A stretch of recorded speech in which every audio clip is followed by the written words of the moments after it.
Muy buenas, saludamos a nuestros amigos, hermanos y seguimos con nuestras lecciones del libro de Apocalipsis. A saber, la última vez que pudimos hablar, abarcamos el capítulo 1 del libro de Apocalipsis. Hoy quisiera cerrar y entrar en el capítulo 2 y 3. Como comenté en la primera lección, el libro de Apocalipsis está dividido en 3 etapas. Y esto está muy delineado en el capítulo 1, pasaje número 19. Las cosas que has visto, las cosas que son y las cosas que serán. Allí están. Capítulo 1 abarca las cosas que ves, en este caso la revelación de Jesucristo hacia la persona de Juan y por ende para la iglesia, y nos acerca a nosotros a través del libro de Apocalipsis. Las cosas que son va a abarcar el capítulo 2 al 4, que es el mensaje a las iglesias de Asia Menor. Y después, a partir del capítulo 4 hasta el capítulo 22, va a estar tratando las cosas que serán después de esta. Bien, simplemente a modo de repaso, creo que lo más importante aquí en el libro de Apocalipsis es los mensajes que hay. 7 mensajes muy fuertes y hay 3 series de juicios muy fuertes que está en todo el libro de Apocalipsis a partir del capítulo número 4 en adelante. Habla de los 7 sellos, la primera serie, las 7 trompetas, la segunda serie, y las 7 copas de ira, la última serie. Va de menor a mayor el juicio de Dios sobre la tierra. Y quiero destacar que no es un castigo de parte del Señor, sino es la misericordia del Señor tratando de llamar al hombre a que pueda reconciliarse con Él.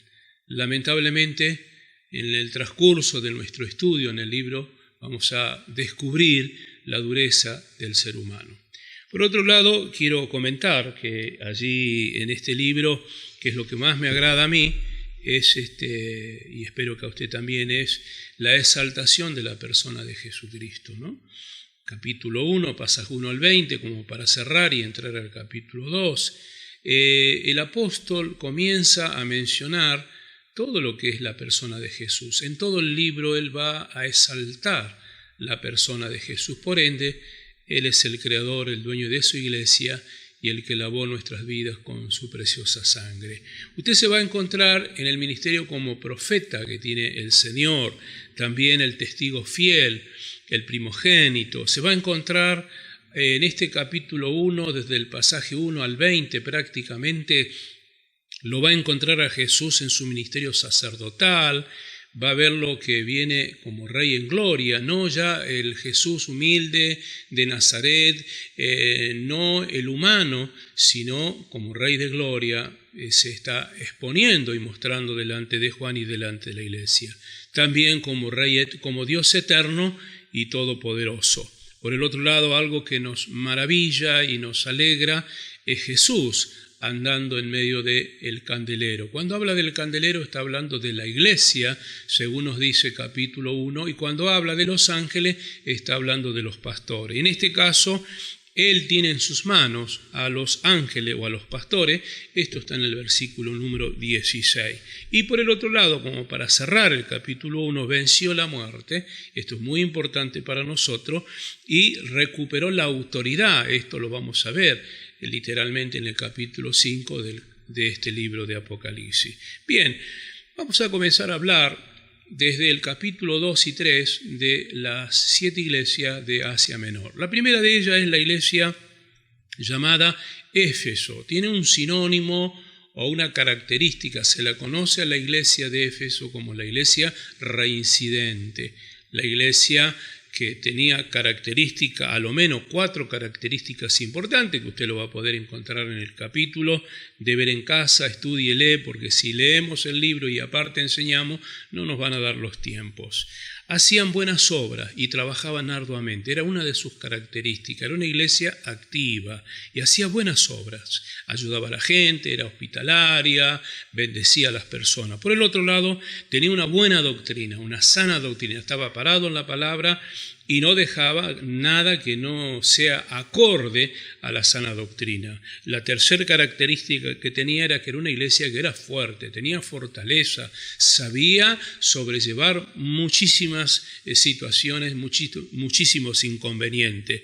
Y también la otra característica es que aborrecía, dice la palabra, a los nicolaítas. Los nicolaítas se dicen que eran personas que seguían a un tal Nicolás. Se presume en la historia que fue uno de los diáconos de la iglesia primitiva que en algún momento de su vida se desvió y empezó a hacer una mezcla entre lo que era la vida social y la vida de la iglesia, formando un partido político dentro de la iglesia. Por eso es que se notaba que había una mezcla de algunas cosas.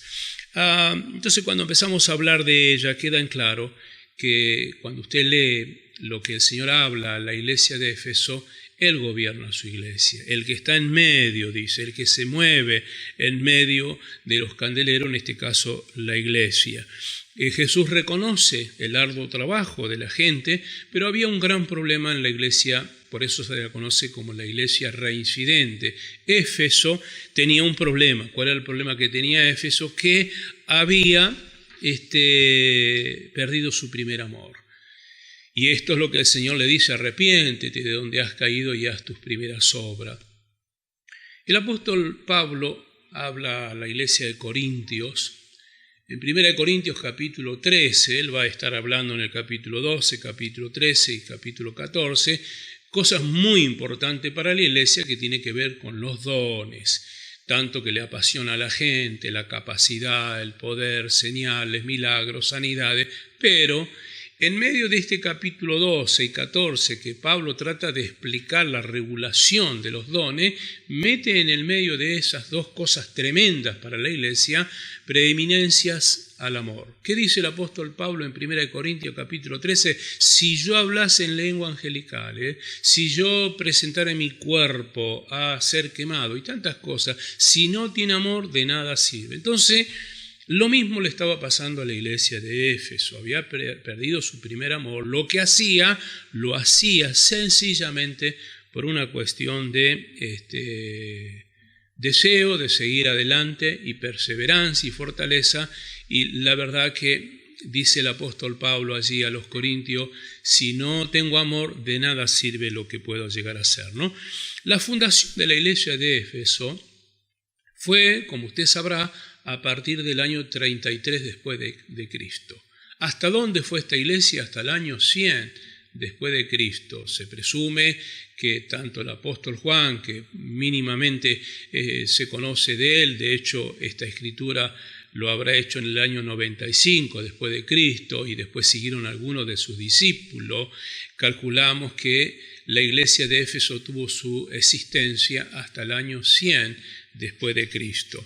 Estaba cerca del mar Egeo y era un lugar de comercio. Tenía una característica Éfeso, que era un puerto marítimo donde mucha gente venía y era un lugar de comercio impresionante. Según nos dice la arqueología o los estudios, tenía una calle de 11 metros de ancho por 529 metros de largo, todo labrada en mármol, porque ahí estaban los mercados, y también existía una idolatría muy fuerte, que era una de ellas la diosa Diana, que producía bastante idolatría en la vida de las personas.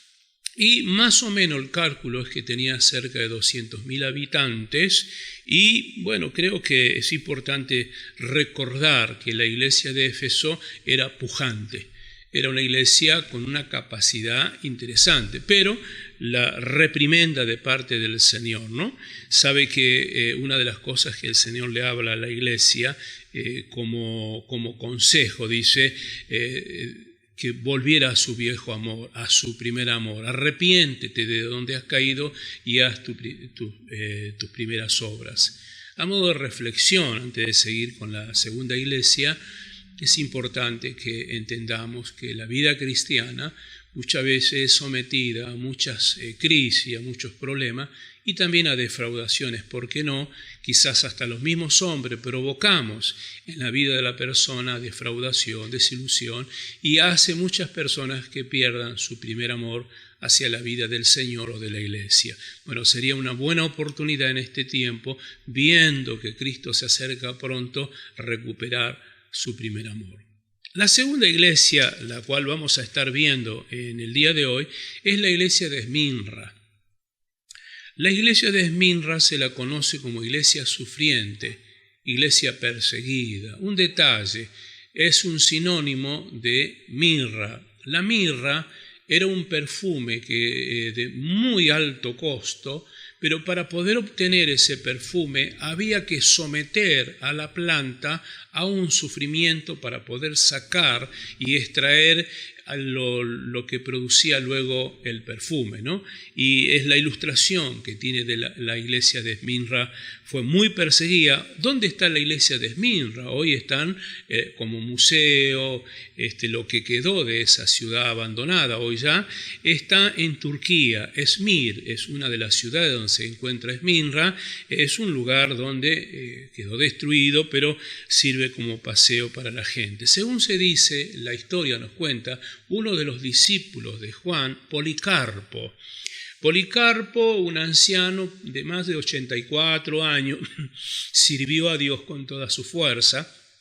La persecución de Roma fue tan grande que dice que lo tomaron a Policarpo, porque era uno de los referentes de aquel entonces de la iglesia de Esmirna, y le amenazaron de muerte y podía salvarse si tan solo declarare de que todo lo que él predicaba no estaba bien. Policarpo responde y dice: 84 años me ha bendecido y lo único que ha hecho mi Señor es darme paz. ¿Cómo negarle en esta última etapa de mi vida? Y según la historia nos dice, a causa de eso fue puesto en la hoguera, fue prendido fuego vivo nuestro hermano Policarpo. Pero realmente era la temática de la iglesia de Esmirna. ¿Cuántos emperadores persiguieron a la iglesia de Esmirna? Se dicen que aproximadamente 10 emperadores que fueron mortales, que según los resultados históricos que tenemos, en ese tiempo, desde el año 100 hasta el año 312, que la iglesia fue perseguida,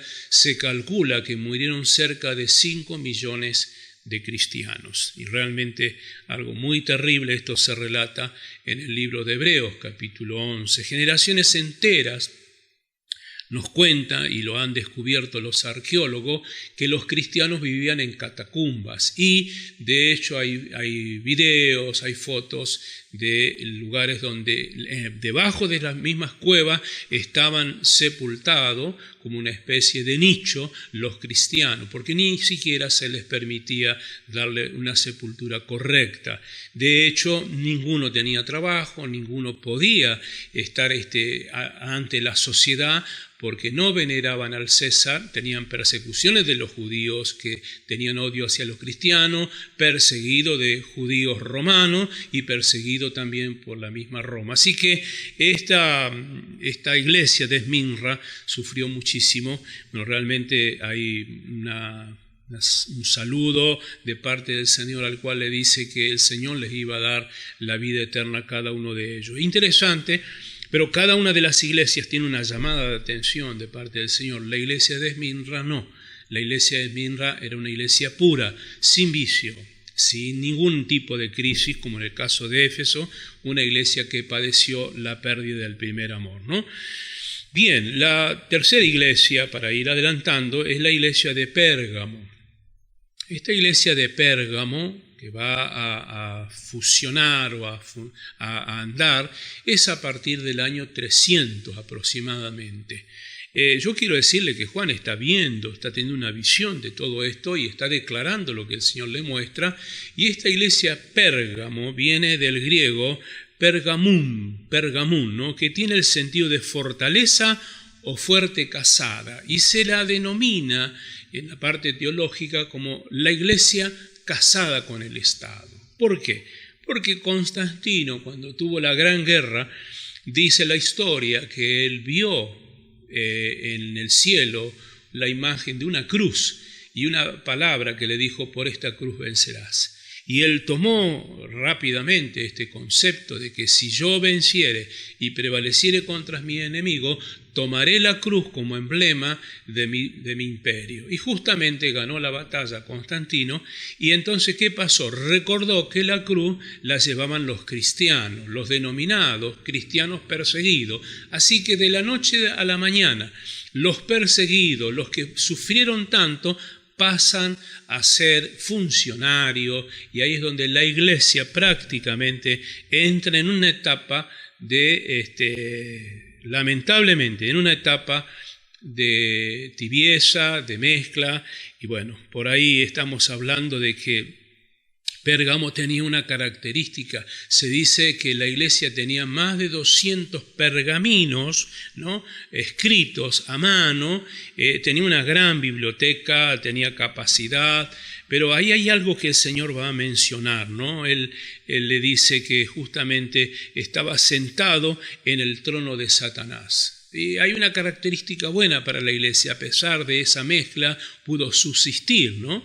Y el altar a Zeus, que fue el dios de los griegos, sacrificaban todos los días, todo el tiempo estaban sacrificando. Atenea, la diosa griega, estaba allí, la de la sabiduría, que estaba pegada al templo de Zeus, por eso se habla que estaba sentado en el trono de Satanás.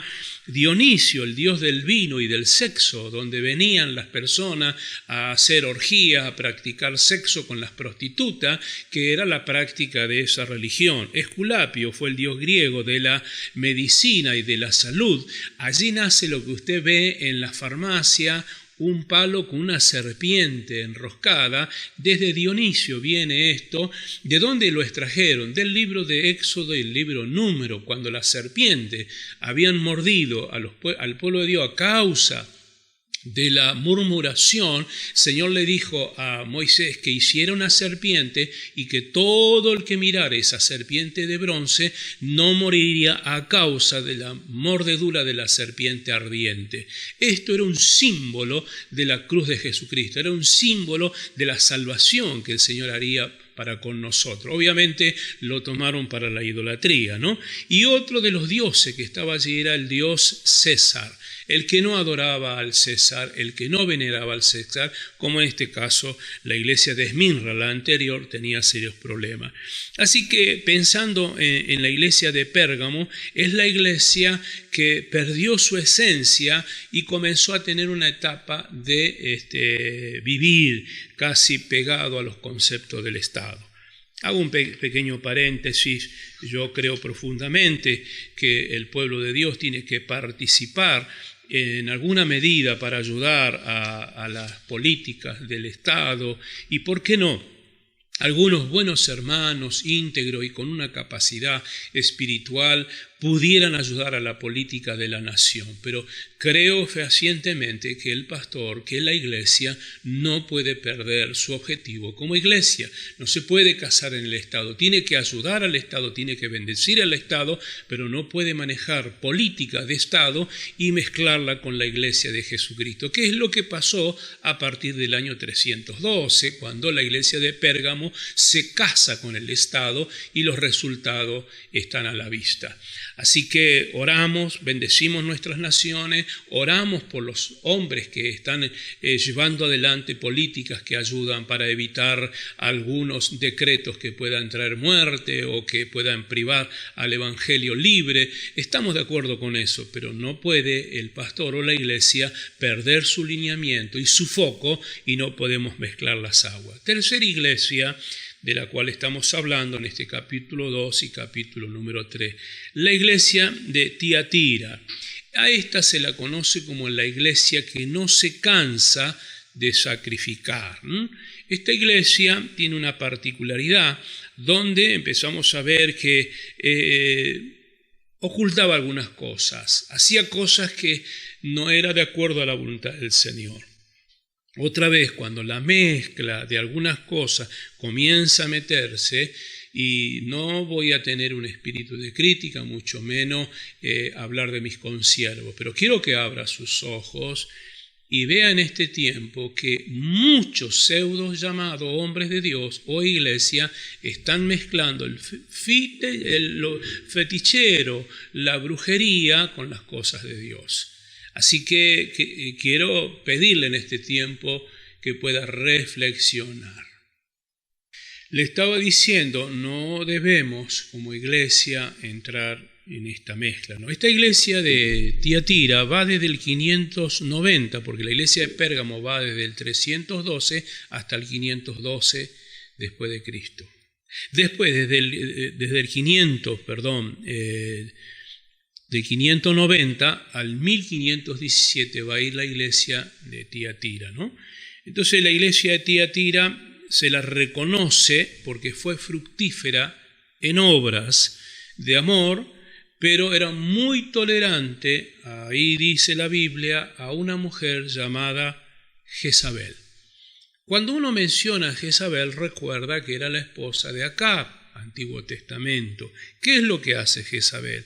Jezabel se casa, ella es una mujer pagana, que se mezcla por tratado que hacen los padres y se casa por una cuestión política con Acab.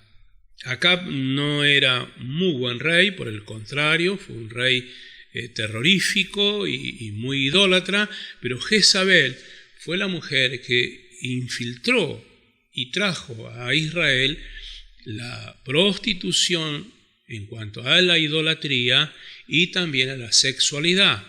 A Jezabel se la conoce como de la falsa doctrina, a Jezabel se la conoce como que no se sujeta a nada ni a nadie. ¿Y qué pasaba con la iglesia de Tiatira? Permitía que el espíritu de Jezabel pudiera estar en la iglesia. Sé que estamos en un tiempo de gracia. La gracia de Dios no tiene comparación, pero no podemos ser permisivos. No podemos permitir que el espíritu de Jezabel, que lleva adelante una inmoralidad muy fuerte, pueda entrar a la iglesia de Jesucristo. No somos jueces ni tampoco podemos separar quién es bueno y quién es malo, pero no podemos dejar de decir, como dice Pedro, lo que hemos visto y lo que hemos oído. Lo que está mal, está mal. No le podemos buscar la palabra o la filosofía de Jezabel. Por el contrario, tenemos que mantenernos firmes en esto. Cuando se habla de esta iglesia de Tiatira, el Señor le habla, ¿no? Le dice justamente que nada va a ser oculto. El Señor le dice que nada va a ser oculto y lo que ellos sembraron lo van a conocer. Hay una recompensa, por supuesto, para el que Él es fiel, para aquel que se sabe salir adelante a pesar de la situación, ¿no? Creo que cuando uno habla de la iglesia de Tiatira, ve allí un título del Señor, que Él es soberano. Y con esto voy a pasar a la otra iglesia. Cuando decimos que Dios es soberano, a pesar de ver cosas que no están bien, no es nuestra capacidad tomar decisiones para cortar o para sacar a alguien. Creo que ahí es donde interviene el Señor. Él es soberano. Él le habla a su iglesia y Él conoce a su iglesia, en este caso a la iglesia de Tiatira, ¿no? Así que va a haber recompensa al que es fiel. Yo creo que hay momentos. Estoy preparando un sermón para el culto que viene de la decisión, ¿no? En la vida uno tiene que tomar decisiones. Tenemos a Isaac, tenemos a Rebeca, le nacieron 2 hijos. Uno se llamaba Esaú, otro se llamaba Jacob. A Esaú no le interesó la primogenitura, no le interesó muchas cosas, y Hebreo dice, aunque trató de recuperarlo con lágrimas, no lo pudo recuperar. Sin embargo, Jacob tenía una visión y un deseo de poder alcanzar las promesas del Señor. ¿Cuál es la diferencia? El mismo útero, el mismo papá, la misma mamá, pero la decisión que tomó uno, lo vemos en la vida de Esaú, y la decisión que tomó Jacob, lo mismo. Y en este caso, a la iglesia de Tiatira, a pesar de las falencias que hay, Dios le dice, hay capacidad de decidir. Bien, vamos a entrar al capítulo número 3 del libro de Apocalipsis. Recuerde que del 2 al 4 es la segunda parte, las cosas que son, las que están pasando, ¿no? Entonces, la iglesia de Sardi. Esta iglesia se la conoce como iglesia que está muerta, ¿no? Interesante, pero el Señor aparece allí con un nombre, dice, el que tiene los 7 espíritus. Cuando uno lee esto de la persona de Jesús, que lo hemos visto ya en el capítulo 1, una de las características de Jesús, rápidamente recurrimos a Isaías capítulo número 11. Pasaje 2 nos habla de los 7 dones y los 7 espíritus que posee nuestro Señor. Los espíritus de sabiduría, de inteligencia, de eternidad, todo usted lo va a encontrar allí en Isaías. Entonces, la iglesia de Sardis, que estaba muerta, el Señor dice, el que tiene la capacidad, el perfecto, aún a pesar de que tienes nombre que vive y estás muerto, ahí está el Señor. Esto tiene un simbolismo, Sardis. Se dice que la ciudad fue conquistada por el rey Ciro allá por el año 548 a.C. ¿Qué hace el rey Ciro? Se lleva todo el oro, toda la plata de Sardis y la dejó empobrecida, la dejó literalmente muerta. Por eso quedó empobrecida, sin capacidad económica, sin desarrollo, y algo similar le está pasando en el ámbito espiritual, ¿no? Aunque tiene algunas cosas que el Señor le habla. Las pocas cosas que tiene, le dice a la iglesia de Sardis, trata de recuperarlas, que no mueran en ti. Es algo interesante, ¿no? Pensé mientras meditaba en esto y digo, a veces como el cerebro del ser humano, ¿no? Cuando una ACV ataca la vida o cuando viene alguna de esas enfermedades que va matando las neuronas, ¿no? En la medida que va matando las neuronas, el hombre o la mujer va perdiendo capacidad para caminar, para moverse, porque sus neuronas se están muriendo. Y es similar a la iglesia de Sardis. El Señor le está diciendo, las pocas cosas que tiene, cuídala. Y creo que va la reflexión, ¿no? Todo ser humano tiene algo bueno en su vida. Toda persona posee en lo profundo del corazón algo que Dios ha puesto en su corazón. Yo te ruego en este día que puedas resucitar y trabajar sobre esas pocas cosas que todavía te han quedado, valores morales, la honestidad, la capacidad de ser siervo, de ayudar, un buen corazón perdonador, porque la verdad uno ve personas que dicen, es terrible esta persona, pero tiene cosas buenas. Es lo que dice a la iglesia de Sardis. También se descubre cuál fue el pecado de la iglesia de Sardis. Así que, mi estimado, cuando uno ve a la iglesia, dice, desde el capítulo 3, pasaje 1 al 6. Pasamos rápidamente a la iglesia número 6, la iglesia de Filadelfia, capítulo 3, pasaje 7 al 13.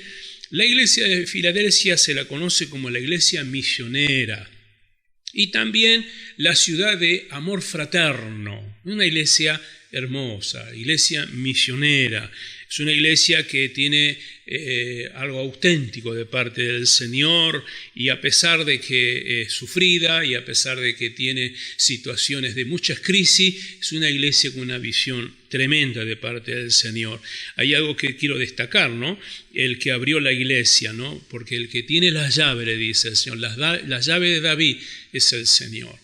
Jesús dijo que su iglesia no iba a pararse, y aunque pueda resistirle el infierno, ni las mismas puertas del infierno va a prevalecer contra la iglesia. Motivo a la iglesia misionera, a la iglesia que tenga visión y que realmente entienda que esto es algo maravilloso que Dios le hable a la iglesia. Y lo que Él abre, nadie puede cerrar, dice el Señor.